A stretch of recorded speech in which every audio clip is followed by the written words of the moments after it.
Le professeur Kafia Bellossine. Je suis chef de service au CHU Mustapha, au service de gastro-entérologie. Nous allons donc partager une petite heure ensemble pour parler des maladies inflammatoires chroniques de l'intestin, du point de vue diagnostique et du point de vue thérapeutique. N'hésitez pas à écrire vos questions, j'y répondrai en fin de l'exposé. Cet exposé sera essentiellement théorique, mais bien évidemment, si cela vous intéresse, je pourrais faire ultérieurement une autre séance pour discuter de cas cliniques intéressants. Nous allons donc, sans plus tarder, commencer. Alors, j'espère que vous m'entendez bien, j'espère que vous voyez les diapositives. Alors, il s'agit d'une FMC, donc il s'agit d'une formation médicale continue. Et j'aspire qu'à la fin de cet exposé, certains objectifs pédagogiques soient atteints, à savoir que vous connaissiez les principaux éléments permettant d'établir le diagnostic d'une maladie inflammatoire chronique de l'intestin, connaître les médicaments disponibles pour traiter ces multiples et proposer une stratégie thérapeutique globale adéquate du patient. Comme généralité, il faut savoir que les maladies inflammatoires chroniques de l'intestin sont représentées essentiellement par deux grandes entités, la maladie de Crohn et la rectocolite ulcéro-hémorragique. S'ajoute ce que l'on appelle la colite indéterminée, qui regroupe des aspects phénotypiques communs à la maladie de Crohn, à l'RCH, et qui ultérieurement pourra être différenciée en l'une ou l'autre ou rester indéterminée. Ce qui rassemble ces deux types de maladies, il s'agit de maladies inflammatoires, d'étiologie inconnue, qui évoluent sur un mode aigu, subaigu ou chronique, c'est-à-dire des poussées entrecoupées de rémissions, émaillées parfois de complications. Ce qui les distingue sont trois caractères particuliers. La teinte anatomique est différente. En effet, la maladie de Crohn transmurale, c'est-à-dire qu'elle peut atteindre toutes les tuniques de la paroi du tube digestif, alors que la rectocolite ulcéro-hémorragique est superficielle. Elle atteint la muqueuse, elle peut aller jusqu'à sous-muqueuse qu'il s'agit de lésions très sévères en pub. La topographie, vous le savez bien, est une atteinte asymétrique, discontinue, hétérogène au niveau de la maladie de Crohn, mais qui affecte tout le tube digestif, de la bouche à l'anus. Alors que dans la rectocolite ulcéro-hémorragique est une atteinte ascendante. Elle commence par le rectum et elle monte jusqu'au cécum. Bien évidemment, on parle de pancolite lorsque le patient a une atteinte globale. Il peut s'agir de forme gauche, de forme localisée, donc l'atteinte continue et la caractéristique de la rectocolite ulcéro-hémorragique. Ce qui les distingue, enfin, le troisième point, c'est les lésions associées. Tant les manifestations extradigestives peuvent se voir chez les deux entités, mais les lésions anopérinéales sont l'apanage de la maladie de Crohn. Certes, il existe bien sûr des patients qui ont une rectocolite ulcéro-hémorragique qui peuvent avoir une maladie hémorroïdaire, peuvent avoir une fissure. Ce ne fait pas d'eux une maladie de Crohn, mais ils ont des caractéristiques particulières, les LAP, au cours de la maladie de Crohn.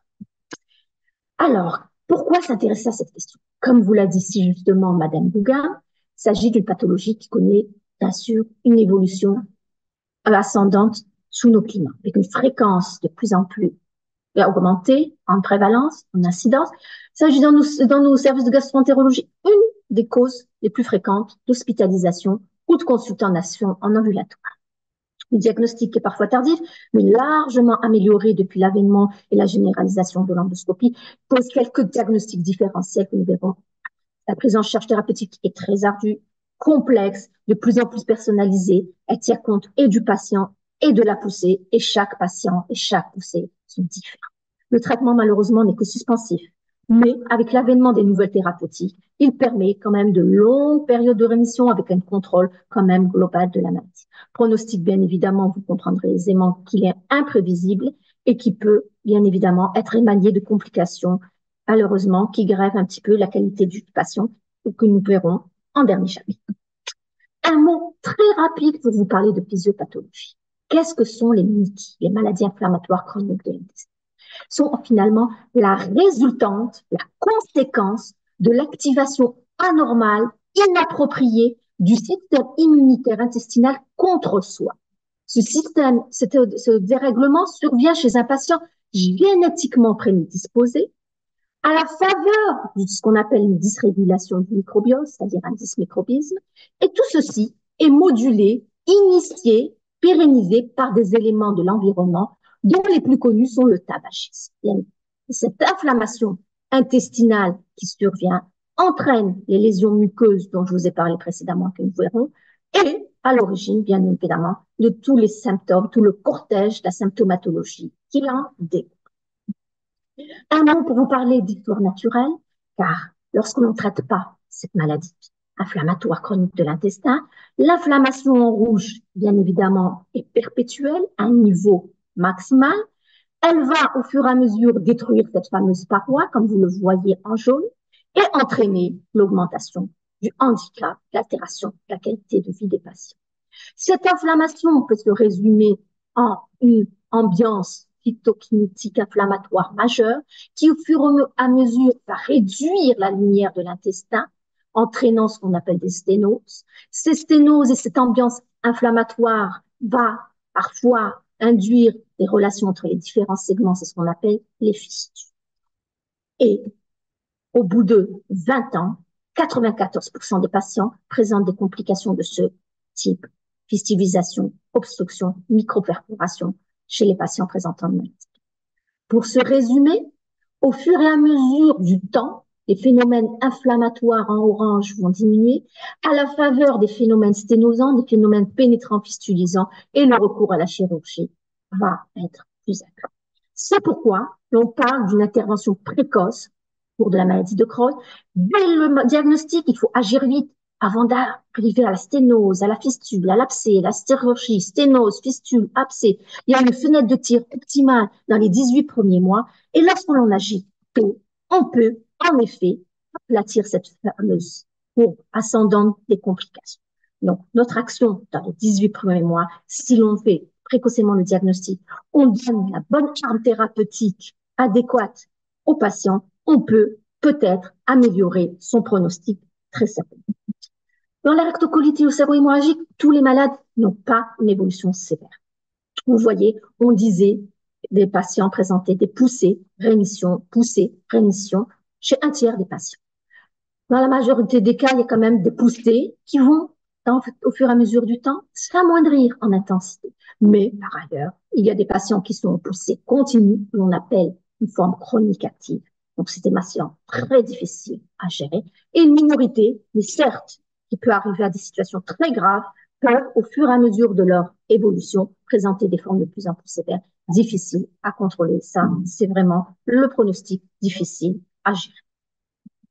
Le diagnostic. On a dit on va faire un aspect diagnostique, un aspect thérapeutique et on va parler un petit peu du retentissement. Le diagnostic repose sur un faisceau d'arguments. Bien interroger son patient, donc anamnestie clinique, un examen clinique, des données biologiques et immunologiques, je rajouterai, des données radiologiques, morphologiques, endoscopie, histologie.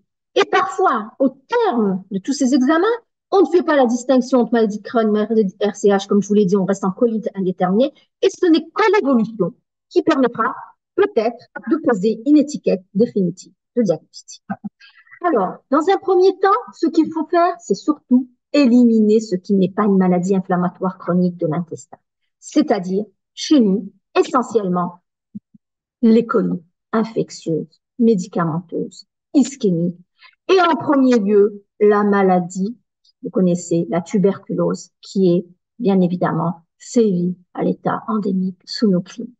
Donc, c'est le premier diagnostic différentiel majeur avec la maladie de Crohn, iléo-sécal. Les colites médicamenteuses de plus en plus fréquemment, les anti-inflammatoires non stéroïdiens, les colites ischémiques, comme vous le voyez là, une atteinte carrément inflammatoire avec des ulcérations. Ça, c'est la forme la plus courante. C'est facile, bien évidemment, de faire le diagnostic lorsqu'on a une forme nécrosée. Ça ne pose plus de problème. Et puis, vous voyez, tous les autres diagnostics sont plus rares, mais il faut les connaître, notamment la forme, pour poser le diagnostic différencié, selon la topographie et selon le degré d'atteinte. Dans un deuxième temps, il faut argumenter la médecine. Pour cela, il faut rechercher les éléments d'orientation, les éléments favorisants, le contexte de survenue, l'existence des formes familiales, les antécédents de diarrhée, rechercher des modes de survenue. Est-ce que c'est insidieux? Est-ce que c'est une forme aiguë qui est apparue de façon vraiment soudaine? L'identifier bien sûr les symptômes que nous allons revoir, c'est-à-dire pour être organisé, On cherche les signes digestifs, les manifestations extradigestives, les lésions anopérinées. Enfin, on propose des explorations.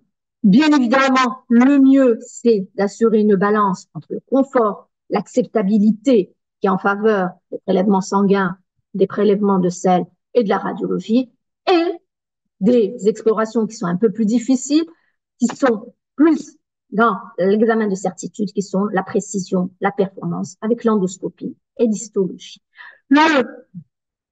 Les explorations, bien évidemment, indispensables seront les examens endoscopiques, la biopsie, les examens biologiques, l'examen de sel, et en imagerie, l'entéro-IRM, l'échographie, qui est de plus en plus importante dans les services de gastroentérologie pour prendre en charge les maladies inflammatoires chroniques de l'intestin, et l'IRMP. Et bien évidemment, selon la manifestation extra-digestive, on proposera l'examen adéquat.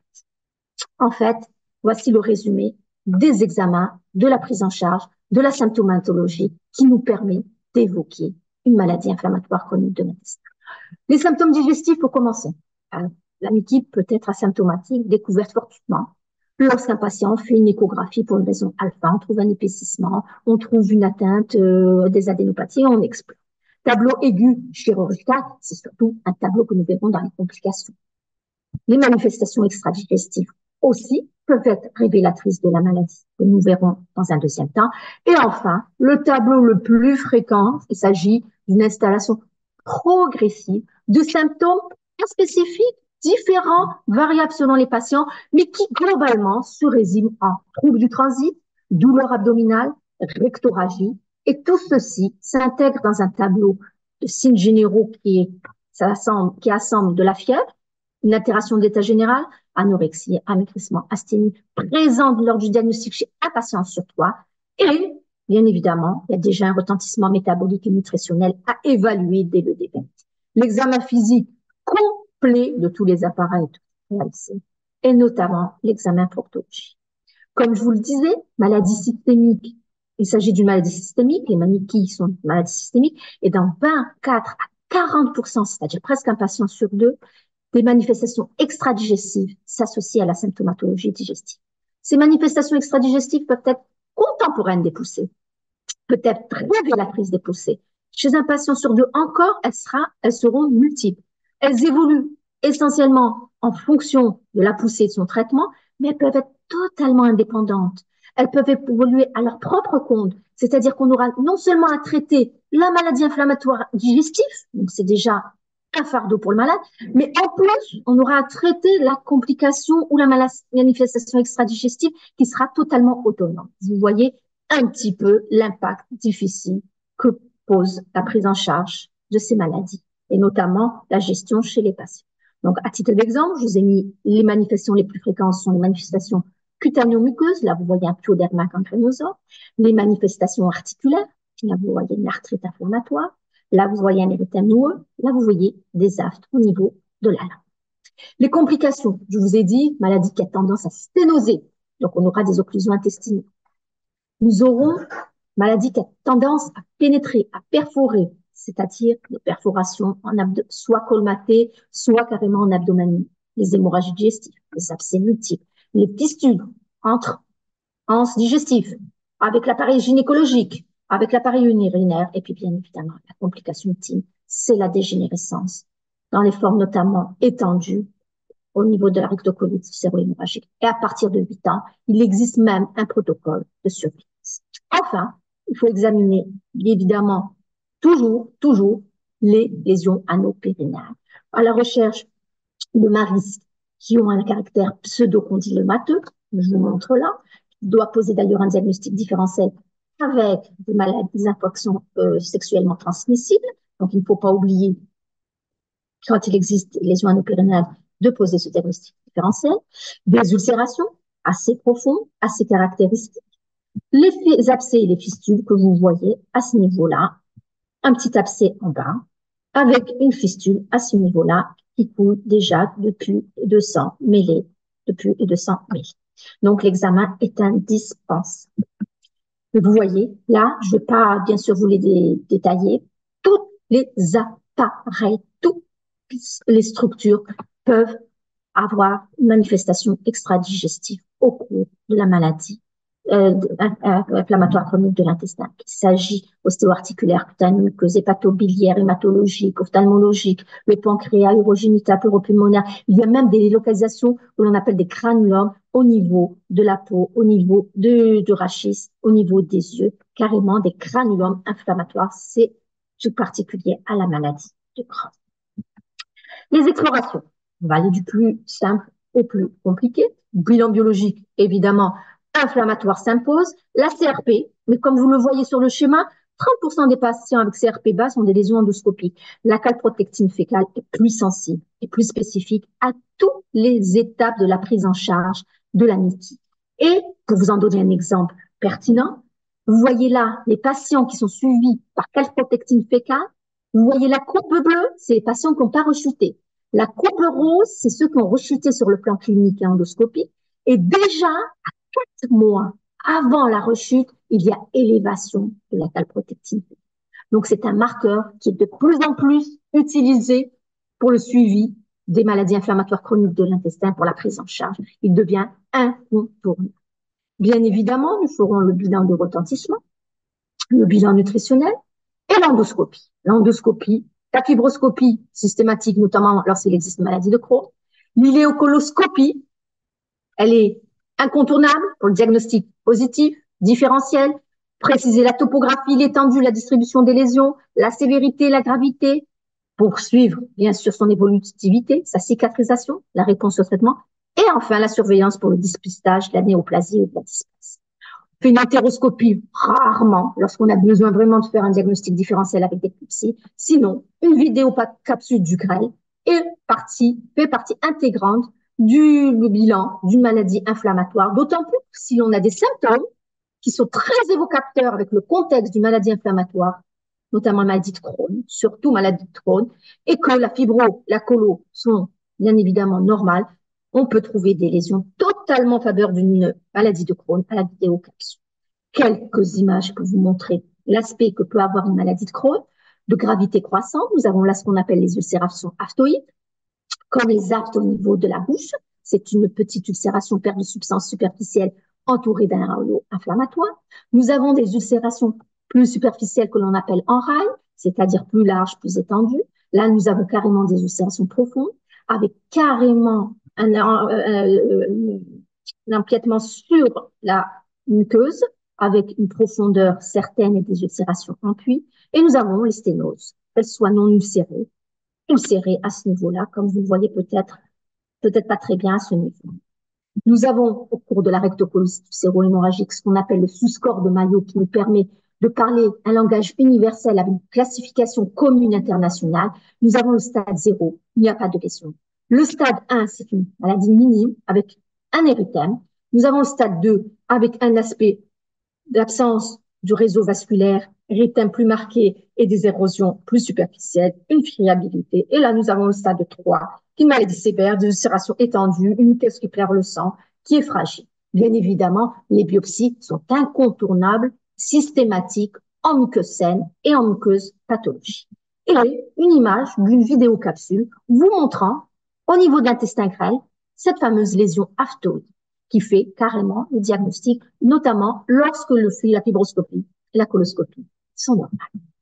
L'histologie, bien évidemment, il faut orienter le médecin pathologiste. Alors, il y a des lésions d'infiltration lymphoplasmocytaire, la distorsion et la bifurcation glandulaire, l'infiltration cryptique, les ulcérations au niveau de la rectocolite ulcéro-hémorragique. La maladie de Crohn, il y a quand même quelques éléments plus distinctifs. Lorsqu'on trouve des fissures transmurales, ça aide vraiment beaucoup. Et le fameux granulome épithéloïde caséum, qui est présent malheureusement que dans un tiers des cas. Et là, ça signe totalement la pathologie chronienne fortement suspecte. L'imagerie. Alors, l'imagerie, avant, on faisait ce qu'on appelle les transits du grêle et je vous ai mis les anciens clichés parce qu'on n'en fait plus du tout. C'est très laborieux, ça prend une journée, c'est très irradiant et comme c'est un examen qui devient systématique, qui nous permet notamment le suivi des patients, donc les patients, on doit bénéficier de plusieurs examens du grêle dans leur vie. Donc, à l'heure actuelle, ce sont les entéros IRM qui sont faits pour explorer le greffe chez les patients présentant une maladie de Crohn et qui donne des images totalement intéressantes, totalement suggestives, très, très, très démonstratives, comme vous le voyez là, un épaississement inflammatoire avec un rétrécissement, comme je vous l'ai montré lors de la première photo de l'histoire naturelle. Et là, carrément, vous faites le parallèle avec cette teinte inflammatoire, ces petites érosions profondes, vous voyez là avec ce marquage plus marqué, blanc, et qui apparaît là avec ces lésions ulcérées profondes. Donc, vous voyez, à ce niveau-là, je vous ai mis une image qui montre donc une inflammation, des rétrécissements, mais aussi cet aspect dont on parle, aspect peigné de la graisse mésentérique. Vous voyez, ça donne cette image d'infiltration graisseuse inflammatoire au niveau du mésentère. L'échographie devient vraiment systématique, en tout cas à l'étranger. Bien évidemment, chez nous aussi, elle est en train de venir dans nos services. Elle permet non seulement très vite un coup d'échographie sans avoir besoin de recourir à l'IRM, un rendez-vous en radiologie, de voir cet épaississement inflammatoire, de voir s'il y a des abcès et de suivre le patient. On ramène son échographe au lit du patient, on voit s'il y a une résorption inflammatoire. Et évidemment, pour les lésions anopérinéales, c'est l'IRM périnéal qui est systématique pour faire le bilan et suivre l'évolution de ces fameuses lésions anopérinéales au cours de la maladie. Au terme de ces explorations, de ces examens anamnésiques cliniques, on proposera de scorer le patient, de la classer en fonction de la maladie. Il faudra préciser la topographie, les manifestations extradigestives, les lésions anopérinéales. Deuxième compte rendu, la poussée. Il faudra présenter son intensité, sa gravité. Et enfin, pour la récidive, je vous montrerai dans la diapo suivante comment on évolue la récidive sous traitement ou en post-opératoire. Il existe une multitude de scores de classification. Les plus utilisés sont le score de Best, le CDL, le score de True-Lock ou de Harvey-Bradshaw pour la gravité. Et en endoscopie, ce sont les scores de Mayo, clinique ou sous ADO pour l'endoscopie ou le CIS pour le RCUH. Pour la récidive, je tenais à vous en parler, parce que le score de Rutgers fait en 6 mois post-opératoire permet de prédire le devenir clinique anatomique de la patiente. En effet, lorsque vous avez opéré un patient, vous l'avez, entre guillemets, blanchi. Donc, à 6 mois, à 1 an, on fait une coloscopie de contrôle. Si on est dans un stade 1, c'est une absence de lésion. Stade 2, il y a des lésions I2 au niveau de l'anastomose. I3, ça rentre déjà dans l'iléon avec une muqueuse intercalaire inflammatoire. I4, c'est une sténose avec ulcération. Et vous voyez qu'en fonction de la récidive endoscopie, nous arrivons à une récidive clinique assurée et sévère. Donc, vous voyez, très rapidement, les patients qui ont un SCOT I4 ont une récidive clinique symptomatique assez précoce. Le traitement. Deuxième chapitre, on va parler du traitement. Les principes généraux, arrêter le tabac, notamment la maladie de Crohn, ça fera du bien pour tous les organes. L'activité physique, maintenir la nutrition avec un support psychologique. Bien évidemment, tous les patients doivent être encadrés sur tous les aspects de la prise en charge globale. Il faut identifier des facteurs de risque, de gravité, qui justifient une attitude d'emblée agressive. Un âge inférieur à 40 ans, chez les hommes, les formes étendues du greffe, l'association des lésions anopérinéales, les formes pancoliques, les formes corticodépendantes, le tabagisme, les antécédents chirurgicaux, ce sont des formes qui sont très souvent d'emblée agressives. Donc, avant qu'elles ne détruisent totalement la muqueuse, la paroi les éléments du tube digestif, il faut assez rapidement traiter le malade avec la thérapeutique adéquate. De point de vue stratégie thérapeutique, de plus en plus, nos objectifs sont devenus stringents. Dans les années 40, on se contentait d'une amélioration clinique. Dans les années 60, d'une rémission clinique. Dans les années 2010-2011, une rémission endoscopique est exigée. Et très prochainement, probablement, pour prendre en charge, l'objectif sera une rémission histologique. Il y a des objectifs à court, moyen, long terme pour arriver finalement à obtenir une rémission clinique, biologique, endoscopique, une normalisation de la qualité de vie du patient. Voilà l'objectif que l'on se veut atteindre pour nos patients présentant une maladie inflammatoire chronique de l'intestin afin de leur permettre d'avoir une vie aussi normale que possible que la population générale. Pour cela, nous avons la nutrition, le traitement médical, le traitement non pharmacologique, probiotiques, staphylococcus, transcampénol, et bien évidemment tout ce qui est éducation, rééducation, éducation thérapeutique. Traitements médicaux ont évolué au cours du temps. Nous avions les 5-ASA, les corticoïdes, les immunosuppresseurs, puis les anti-TNF-alpha, ce dont nous disposons actuellement dans nos services, l'infliximab, l'adalimumab, le golimumab, et vont arriver, ce qui est déjà distribué à l'étranger, les anti-intégrines, les anti-interleukines, les anti-JAK. Tout ceci, bien évidemment, vont progressivement arriver dans nos services pour nos patients. Et à tout moment de la prise en charge d'un patient présentant une maladie inflammatoire chronique de l'intestin, il faut envisager la chirurgie. La maladie inflammatoire chronique de l'intestin, je vous l'ai dit, est une prise en charge complexe, carrément individualisée. Il faut mettre en place dans son cerveau un logiciel qui tiendra compte de différentes inconnues. La topographie, on ne prend pas en charge une pancolite comme une colite distale. La gravité, une forme grave n'est pas la même chose qu'une forme minime. Association à des lésions anopérinales, à des manifestations extra-digestives. Le background, est-ce que le malade a déjà eu des thérapeutiques, a déjà été opéré, est-ce qu'il est enceinte, est-ce qu'il a un cancer? Il faut considérer tous ces éléments pour les contre-indications, la safety. Évidemment, les colites aiguës graves doivent être l'agence médico-chirurgicale au cours des les formes compliquées, une sténose, une occlusion, une fistule, des abcès, bien évidemment, on n'appelle pas chirurgien, et les formes opérées doivent bien évidemment être prises en charge de façon différente, car on a la hantise d'aller vers ce qu'on appelle syndrome du grêle court. Donc, il faut penser tous ces éléments avant de proposer une thérapeutique. Et bien évidemment, les modalités thérapeutiques s'articulent entre le traitement de la poussée et le traitement de fond. Et pour le traitement de la poussée, vous avez à votre niveau des thérapeutiques qui agissent en temps réel, c'est-à-dire ils ne sont pas différés, ce sont les 5-ASA, les corticoïdes. Les 5-ASA, alors, je vous le dis, ne sont strictement réservés à l'heure actuelle à la rectocolite ulcéro-hémorragique. Elles ne sont plus données pour la maladie de Crohn. Les corticoïdes sont une thérapeutique très vite efficace, très active, beaucoup d'effets secondaires. Donc, il faut aussi moduler en fonction de notre patient. Et les thérapeutiques biologiques, comme je vous l'ai dit précédemment, nous avons les anti-TNF-alpha, c'est-à-dire l'infliximab, l'adalimumab, le golimumab. Nous allons avoir les anti-intégrines, c'est-à-dire le vedolizumab, les anti-IL-23, 12-23, l'ustekinumab, et les petites molécules qui ont l'avantage, comme les anti-JAK inhibiteurs, c'est-à-dire l'avantage d'être pris en forme orale, alors que les autres, ce sont en sous-cutané, sont en intraveineux. Un petit mot pour vous dire que lorsque l'on donne des corticoïdes, ce qui est largement utilisé, ce qu'il faut le moins utiliser possible, on aboutit dans un tiers des cas à ce qu'on appelle une corticodépendance ou une corticorésistance. Et lorsque l'on est dans ces situations, c'est-à-dire persistance des signes objectifs d'inflammation en 2 à 3 mois, 2 à 3 semaines même, et lorsqu'il s'agit d'une forme aiguë grave, déjà dès les premiers 5-7 jours, il faut réagir rapidement, corticoïdes intraveineux, proposés dans les formes cortico-dépendantes et non pas résistantes des immunosuppresseurs, ou les biologiques comme seconde ligne thérapeutique, et notamment l'infliximab. Alors, le traitement d'entretien, ce sont ce qu'on appelle les immunosuppresseurs ou les immunomodulateurs. Les immunosuppresseurs, nous avons l'azathioprine, le cispercatoplurine, méthotrexate pour le Crohn essentiellement.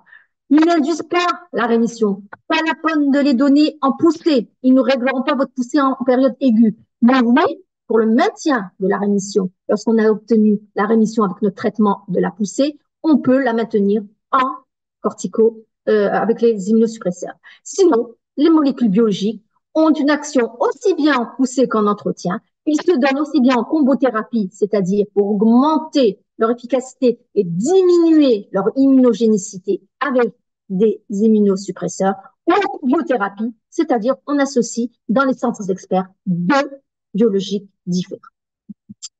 À l'heure actuelle, il y a bien évidemment, je vous en ai parlé, des nouvelles thérapeutiques émergentes, les inhibiteurs des IL-23 simplement, tels que le mirizumab. Il y a des modulateurs de la sphingosine 1 phosphate, tels que le lozanimod. Nous avons encore des nouveaux JAK sélectifs. Alors, tofacitinib, nous avons un JAK pan-inhibiteur, tandis que l'upadacitinib est sélectif de certains récepteurs. Et nous avons de nouveaux anti-intégrines qui arrivent au fur et à mesure dans la prise en charge thérapeutique. Donc, vous voyez, multiplicité des thérapeutiques, une décision complexe, un choix vraiment ardu. Comment on va faire? on va se baser bien évidemment sur un monitoring rapproché de nos patients. Il faut le suivre pour agir rapidement. Si on voit que ça marche pas au bout d'une semaine, il faut pas persévérer, il faut changer, c'est l'essentiel. Et bien sûr, analyser ces causes d'échec pour adapter efficacement le traitement. Et sur cela, on se base sur les études pivots, c'est-à-dire les études qui sont faites par la pharmacopée, les guidelines internationales, les analyses comparatives, soit indirectes par les analyses en réseau, soit directes qu'on appelle les TOURI, les RCP. Mais non, il ne se conçoit plus de prise en charge de maladies inflammatoires chroniques de l'intestin sans qu'il y ait une réunion de concertation pluridisciplinaire. Chirurgiens, radiologues, anapathes, proctologues et gastro-entérologues, bien évidemment. Et puis, bien sûr, l'expérience en virus. Et bien sûr, on tiendra compte de la rapidité d'action de la molécule. Si on est devant une poussée sévère, aiguë, grave, on ne va pas donner une molécule qui va agir dans 3 semaines.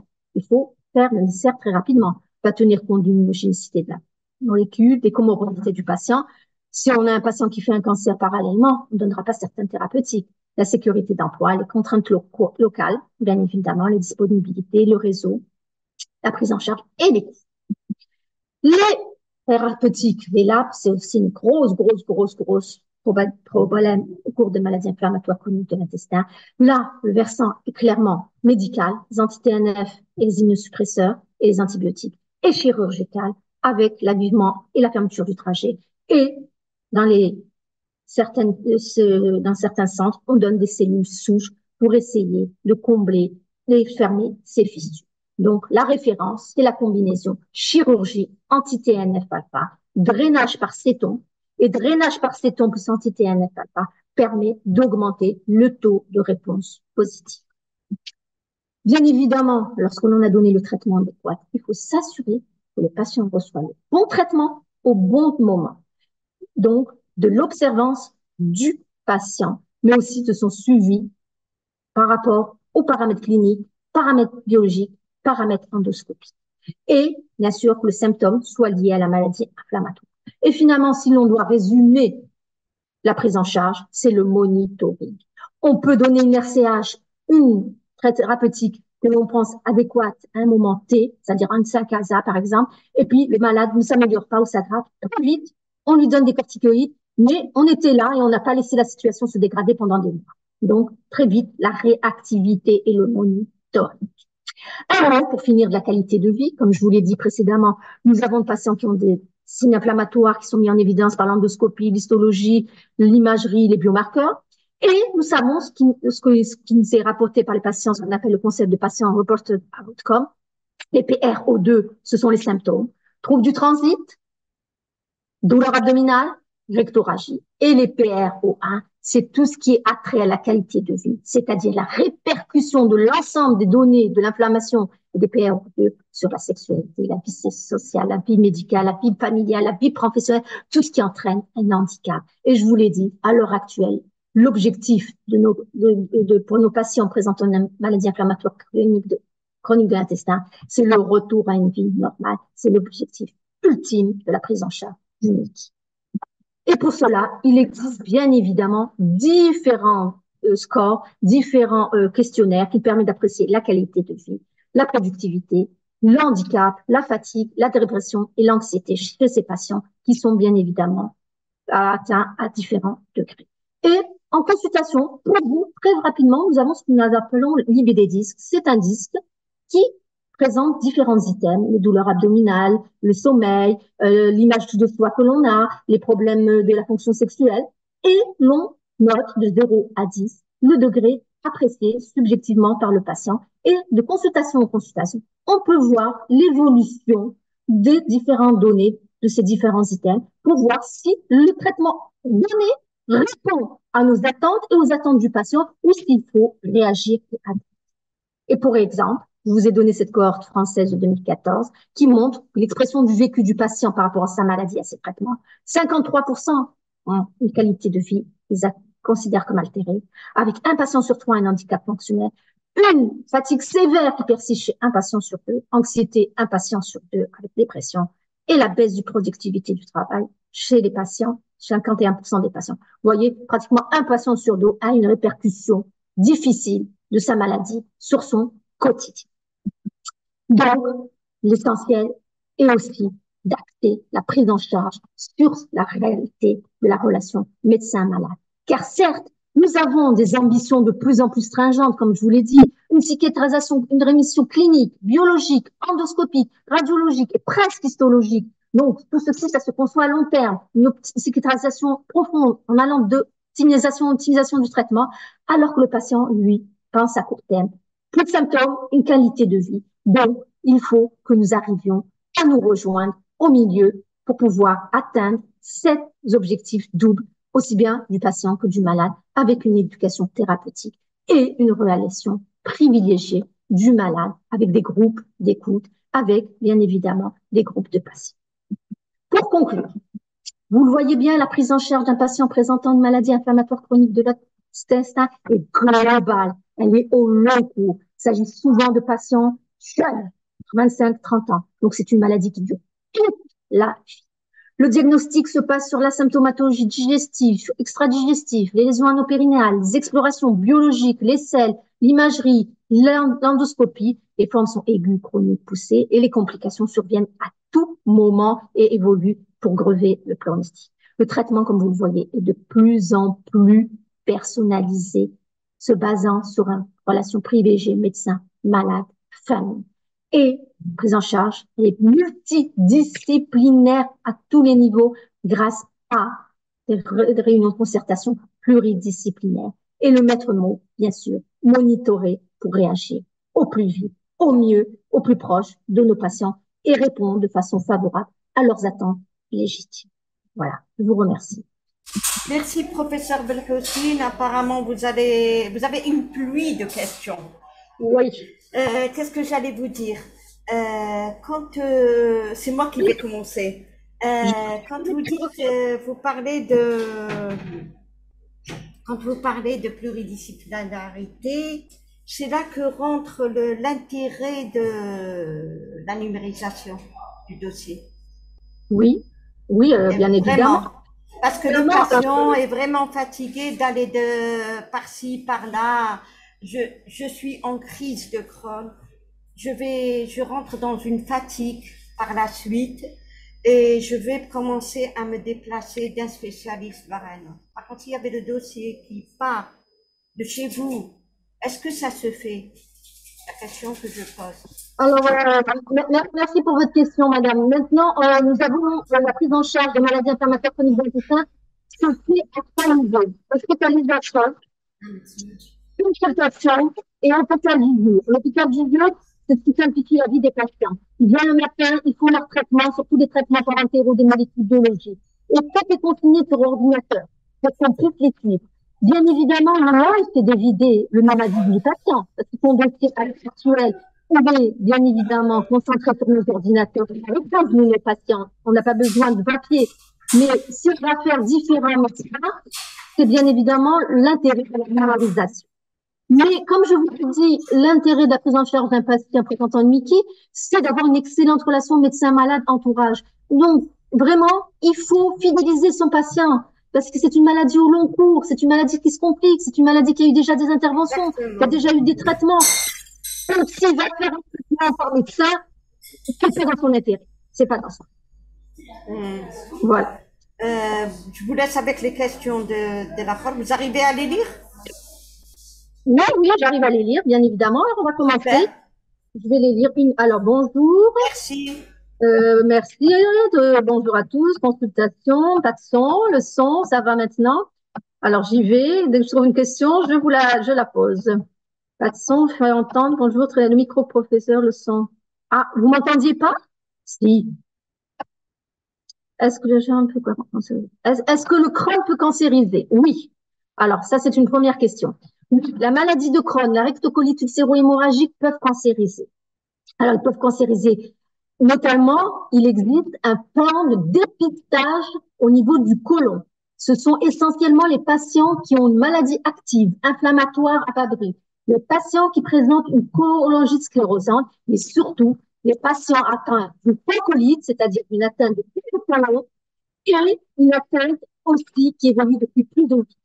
Il existe bien évidemment des campagnes de dépistage systématiques chez ces patients de programmes de dépistage plutôt de campagne, c'est-à-dire que de 2 à 3 ans, ou qu'avant, si on a une cholangitis sclérosante, le malade bénéficie d'une coloscopie avec une chromondoscopie et avec des biopsies de systématique de tous les segments digestifs à la recherche, bien évidemment, d'une dysplasie avant d'atteindre la néoplasie. Voilà pour la première question. Alors, vous m'avez dit, c'est quoi une marisque hémorroïdaire? Alors, une marisque hémorroïdaire, c'est le reliquat spéculaire d'une poussée d'hémorroïdes, c'est-à-dire un petit capuchon fibreux, cutané, qui se trouve au niveau anal et qui est l'expression très souvent d'une poussée hémorroïdaire. Dans le cadre d'une maladie inflammatoire chronique de l'intestin, on parle d'un aspect pseudo-marisquière, c'est des marisques pseudo-condylomateuses parce qu'elles prennent un aspect un peu comme des condylomes, mais ce ne sont pas du tout des condylomes anaux. D'accord? Donc, c'est cet aspect un peu végétant, un petit peu irrégulier. Alors, la résection chirurgicale, quelle est la question? Alors, on me dit répercussion de Mickey sur la grossesse. Oula, la Mickey et grossesse, c'est une question énorme. Il faut savoir qu'un tiers des patients présentant une grossesse sont soit stables, un tiers complique leur Mickey, un tiers peuvent aussi améliorer leur Mickey. Le conseil, parce qu'il y a tellement de choses à dire, il y a la grossesse, il y a la fertilité, il y a l'allaitement, il y a la délivrance, il y a l'accouchement, il y a vraiment, vraiment, vraiment beaucoup de sphères. Ce qu'il faut surtout dire à vos patients qui présentent jeunes, qui sont des patients jeunes, c'est qu'il il faut vraiment, en période de rémission, c'est à ce moment-là qu'il faut la procréation, c'est qu'il faut éviter les périodes d'activité pour initier sa grossesse. Parce que c'est pas le moment de changer de thérapeutique. Il faut que la patiente soit en rémission. C'est le meilleur moment pour initier une grossesse. Et bien évidemment, elle sera suivie et considérée comme une grossesse à haut risque. Mais c'est vraiment un chapitre à part entière qui peut faire l'objet, si vous voulez, d'une conférence à elle seule. Voilà. Alors, quel probiotique? Alors, les probiotiques, à l'heure actuelle, ne sont pas dans l'algorithme de prise en charge systématique d'une maladie inflammatoire chronique de l'intestin. Ce sont on les donne essentiellement de ce qu'on appelle les pochites, c'est-à-dire les complications, les poussées de maladie inflammatoire chronique de l'intestin dans le rectum et dans la nouvelle anse qu'on appelle la porte, que l'on crée en juillet lorsqu'on fait une colectomie totale.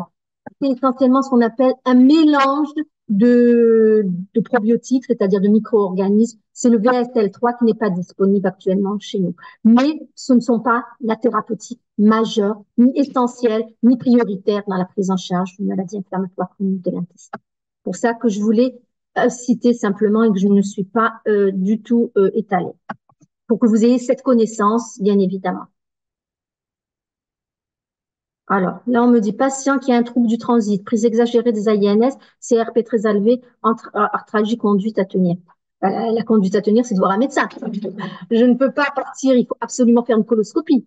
Les AINS, bien évidemment, pourquoi elle les a pris? Est-ce qu'elle les a pris déjà pour ses arthralgies? Donc, ça veut dire qu'elle a peut-être une cause, une périarthrite, une arthrose, on ne sait pas pourquoi. Qui peut augmenter déjà cette maladie rhumatismale, peut augmenter la CRP. Peut-être c'est un mode d'entrée dans une Mickey, je suis entièrement d'accord, mais on ne peut pas statuer sans avoir un minimum de bilan, au moins un avis rhumatologue, au moins une coloscopie avec des bilans d'imagerie pour voir si c'est l'anti-inflammatoire qui a pu elle-même déclencher une Mickey préexistante. Parce que les AINS sont contre-indiqués au cours de la maladie inflammatoire chronique de l'intestin pour les raisons que je viens de vous dire. Elle déclenche une Mickey ou elle aggrave une Mickey. Donc, c'est intriqué. Donc là, sur cette phrase, je vous conseille d'envoyer chez le rhumatologue et de lui faire une coloscopie à minima. Vous ferez la part des choses. Déjà, en questionnant bien votre patient, pourquoi il a pris ses AINS. Alors, une autre question. Le rôle du médecin généraliste en cas de suspicion. Alors, en cas de suspicion, c'est vraiment un bon interrogatoire, un bon examen clinique. Le médecin généraliste peut proposer déjà les examens complémentaires en orientant vers le médecin spécialiste ou vers un centre de référence. Et secondairement, le médecin généraliste peut totalement suivre une Mickey minime avec des médications de base, de première ligne. ou les complications ou les effets secondaires et référer confraternellement à son collègue gastro-entérologue ou autre lorsqu'il y a une complication, lorsqu'il y a un élément pathologique. De toute façon, le patient présentant une MICI sera suivi doublement, conjointement, par le spécialiste gastro-entérologue et par son généraliste. La pentasa est-il adapté pour un traitement de fond? Exceptionnellement, il peut être adapté pour un traitement d'une rectocolite ulcéro-hémorragique ayant bien répondu à un traitement d'attaque par 5-ASA. Il s'agit d'une forme minime, soit une forme vraiment légère, modérée. Dans ce cas-là, on peut laisser un traitement de fond rien qu'à base de 5-ASA. Et il faut le laisser de toute façon parce que le 5-ASA a non seulement un effet sur la prévention, sur l'action, mais aussi il peut moduler le risque de dysplasie. Donc voilà, pour votre question. Je crois qu'on est arrivé. Je crois qu'on a répondu à toutes les questions là? Toute faiblesse peut-être, toute faiblesse non, toute faiblesse sexuelle ne peut pas être attribuée d'emblée à la Mickey. Il faut orienter vers un sexologue ou un endocrinologue. Ça peut être la conséquence d'un traitement, ça peut être la conséquence de la maladie, ça peut être la conséquence d'un état dépressif lié à la maladie, mais bien évidemment, il faut chercher un substratum autre sous-jacent. Que faire en cas d'arthralgie? Très simplement, orienter vers un rhumatologue, comme nous le faisons nous-mêmes. Donc, nous avons un bilan de départ, même si par la suite, il n'y a pas d'anomalie, il y a une atteinte légère. Ça, non seulement nous permet de faire un bilan de départ, mais aussi de savoir comment évolue la pathologie. Voilà. Bon, le son est impeccable. Je pense, si la CRP est positive, on hospitalise systématiquement le patient. Quelles sont les recommandations? Alors, en urgence, une colite aiguë grave, elle est hospitalisée d'urgence. Une colite de toute façon, si un malade est suivi par son gastro-entérologue, vous me référez au gastro-entérologue, il fera le nécessaire. Une colite aiguë grave d'emblée. Une colite qui s'aggrave d'emblée. Une colite qui est mal gérée par son traitement, il faut l'hospitaliser aussi. Une malade qui est en état général altéré, malade qui est dénutrie, il faut les hospitaliser.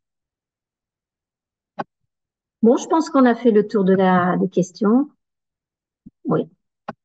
Ah, s'il y en a d'autres. C'est quoi le régime? Voilà. Alors, faut savoir que la nutrition aussi est un chapitre énorme.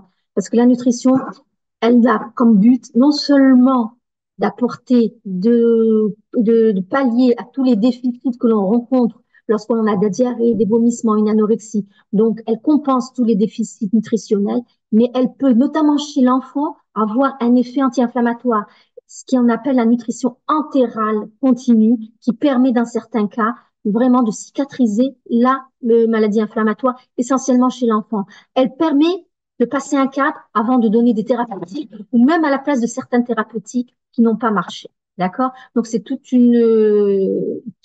un chapitre. Très bien. Eh bien, écoutez, je vous remercie. Je suis ravie qu'il y ait autant de présents. Je vous propose, si vous êtes d'accord, vous transmettez à Madame Gouga de vous faire ultérieurement peut-être un cas clinique ou 2 cas cliniques pour illustrer sa prise en charge vraiment pratique. Donc, on passera de la théorie à la pratique pour vraiment visualiser le quotidien et les problématiques qui ouvriront. On fera peut-être une demi-heure de cas clinique et une demi-heure pour poser vos questions et vos problématiques. Ça ouvrira une discussion plus large si vous êtes intéressé. D'accord? Je vous remercie en tout cas de votre attention, de votre intérêt à cette problématique qui est